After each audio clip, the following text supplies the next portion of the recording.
5,000 টাকা বুকিংয়ে কিন্তু চলে যেতেছে 1,20,000 টাকার দামের বেডরুম সেট আপনাদের বাসায়। হ্যাঁ, 5,000 টাকা অ্যাডভান্স করলে কিন্তু আপনাদের 1,20,000 টাকার বেডরুম সেট আপনাদের বাসায় চলে যাবে। আর বাদ বাকি টাকা কিন্তু আমাদের ড্রাইভারের কাছে বুঝে দিবেন, মালটা বুঝে শুনে পেয়ে, বুঝছেন?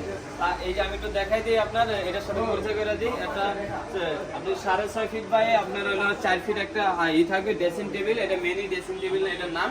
তার পাশাপাশি থাকবে একটা 3 পার্টের একটা শোকেস, এটাও কিন্তু আপনি 6.5 ফিট বাই 5 ফিট। হ্যাঁ, তার পাশাপাশি থাকবে একটা 6.5 ফিট বাই 5 ফিট একটা 3 পার্টের আলমারি, অসাধারণ আলমারি। এটা ভিতরে বাইরে কিন্তু সেম ফিনিশিং থাকবে। ঠিক আছে, আমাদের কোনো মালে আপনি দেখা যায় এই শুধু এটা না, যত মাল আছে কোনো মালে আপনি বলতে পারেন না বাইরে একরকম ভিতরে আরেক রকম, এরকম না। বাইরেও যেরকম ভিতরে এরকম, সম্পূর্ণ মালটাই কিন্তু মালয়েশিয়ান এমডিএফ বোর্ডের তৈরি, বুঝছেন? পুরো মালয়েশিয়ান এমডিএফ বোর্ডের তৈরি। এটা হলো আপনার মালয়েশিয়ান এমডিএফ বোর্ডটা হলো অনেকে বলে উডকাট, অনেকে বলে উটেক্স দিয়ে বানান কিনা, না, আমাদের মালটা পুরাটাই মালয়েশিয়ান এমডিএফ বোর্ডের।